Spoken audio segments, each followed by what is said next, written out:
Today is Monday, September 9th. We're talking about President Trump's planned secret meeting and why it fell through, and where Hurricane Dorian hit after North Carolina.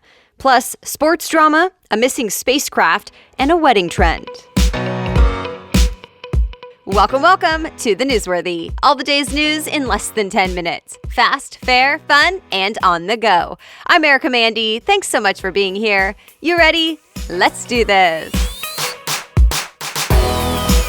A secret meeting with the Taliban called off. The Washington Post reports the Trump administration was supposed to meet with negotiators from the Taliban yesterday at Camp David in Maryland, and it was all about peace negotiations, which would have been a really big deal. The Taliban is a militant organization that the U.S. has deemed terrorists. But the meeting did not happen. President Trump pulled the plug last minute. ABC News reports Trump says he canceled the meeting because the Taliban said it was behind a recent bombing in Afghanistan that killed a U.S. service member and several others. So let me back up for a minute. Remember, the U.S. has been in talks with the Taliban for about a year now, hoping to come up with a deal that could be a major step toward ending the war in Afghanistan, which has been going on for 18 years and is America's longest-running war.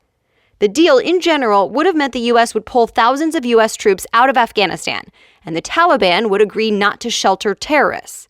There was a lot of progress with this deal, and some have applauded the efforts to end the war.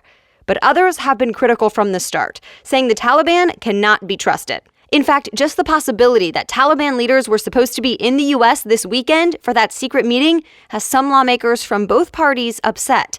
They say terrorists should not be allowed into the U.S. at all. Others said at least the president decided to cancel. Keep in mind, this is all happening just a couple of days before the anniversary of the September 11th attacks, which led to the war in Afghanistan. All right, so what came after the meeting was canceled? President Trump says the Taliban was behind the bombing as a way to get more bargaining power, and it is not going to work. And the Taliban is now saying Trump's decision to cancel will hurt the U.S. By the way, Trump was also supposed to meet with the Afghan president as part of this process, but that meeting was canceled as well. For now, the war will go on, to be continued. Hurricane Dorian did more damage over the weekend, this time along Canada's east coast.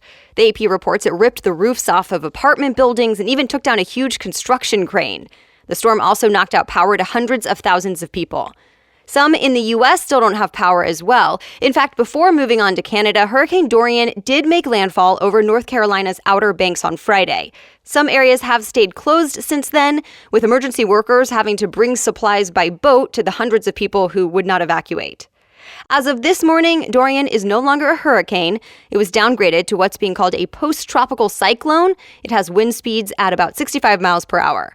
But the week of devastation should be coming to an end. CBS News says the storm will be moving further out into the Atlantic today. Yet, we still don't know the full extent of the damage left behind from this storm. In the Bahamas, Vox says the death toll is up again to 44, and it's expected to continue to rise because many are still missing. Also, tens of thousands of people there are now homeless. Their homes were destroyed. Local officials are calling it a historic tragedy. Several countries like the U.S., Jamaica, and the U.K. are helping with the search and rescue efforts, but the efforts to rebuild will likely take months, if not years.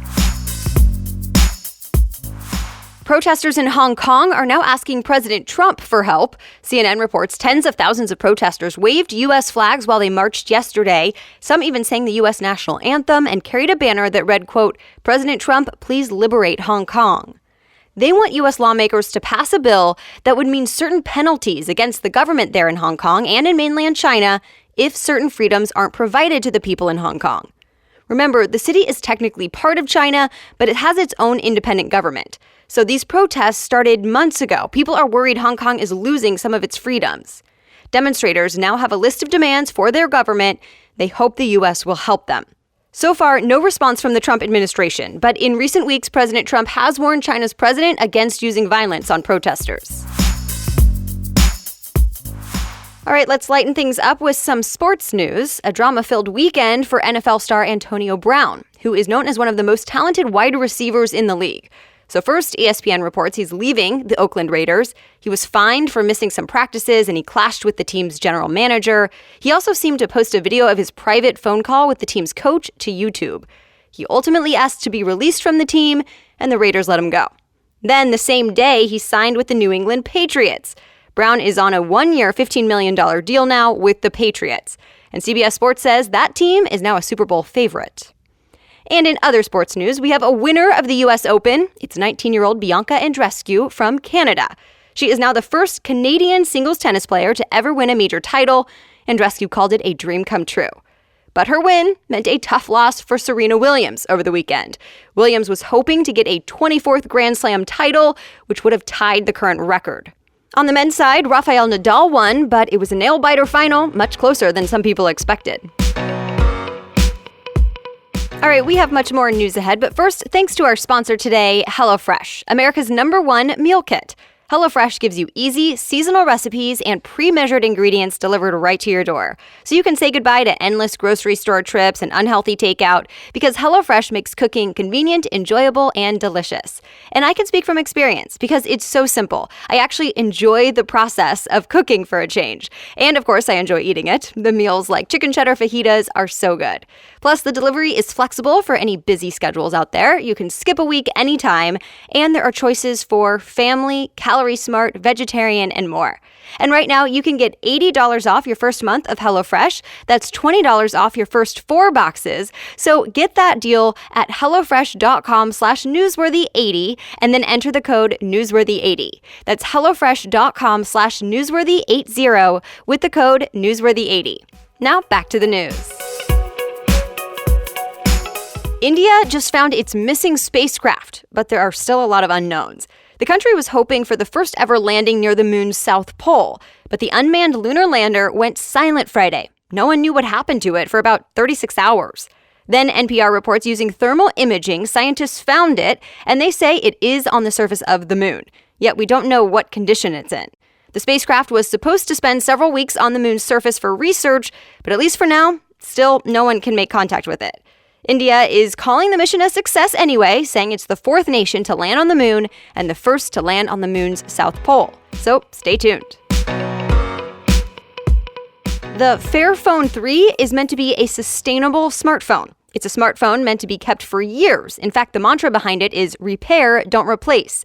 TechCrunch says it doesn't really look or operate much different than other phones on the market, but users can take it apart themselves to replace parts in case they break or fail. And it even comes with a tiny screwdriver with this in mind. The Verge says it is also made with conflict-free and recycled materials when possible. It costs about $500 and was just released in Europe. The horror film It Chapter 2 debuted #1 at the box office this weekend. The sequel is about a demonic clown. In second place, Angel Has Fallen, and the movie Good Boys took the 3rd spot. And while it's not in the U.S. just yet, the film based on Mr. Rogers had its world premiere over the weekend. The AP reports the movie called A Beautiful Day in the Neighborhood debuted at the Toronto Film Festival. It stars Tom Hanks as Mr. Rogers and will be in theaters across the U.S. on November 22nd. Well, that's it for the main news today, but now we are adding another new short bonus segment for you called Money Mondays, where we talk about one interesting money-related news story you should know. But first, today's Money Monday story is brought to you by My Wall Street, an investing companion to help you build a diversified and long-term portfolio. Today, we're talking about a new trend among some young Americans looking to pay for their Instagram-worthy weddings, and that is the wedding loan. Online lenders told the Washington Post they're issuing up to 4 times as many loans, specifically for weddings, than they did even a year ago. Experts told the Post the trend may be because of a shift in how families are paying for weddings. There's less of an expectation that the bride's parents will pick up the tab. And because couples are waiting longer to get married, their parents may also be on a retirement income and not have the means anyway. So it's up to the couple to come up with the money. And it doesn't help that the cost of weddings is going up at the same time that Americans have more student loan debt than ever before. So, of course, financial planners say it's best not to get a loan for your wedding, to instead look for lower cost options or wait until you can save up enough on your own. And try to think more long term. This Money Monday story was made possible thanks to My Wall Street. For more information, visit mywallst.com/newsworthy. All right, thank you so much for listening today. As always, you can read more about the news stories we talked about in this episode right in your podcast app, or head on over to thenewsworthy.com/show notes. The Newsworthy is ready for you to listen every weekday by 4 in the morning. I'll be back with more news tomorrow. Have a great day.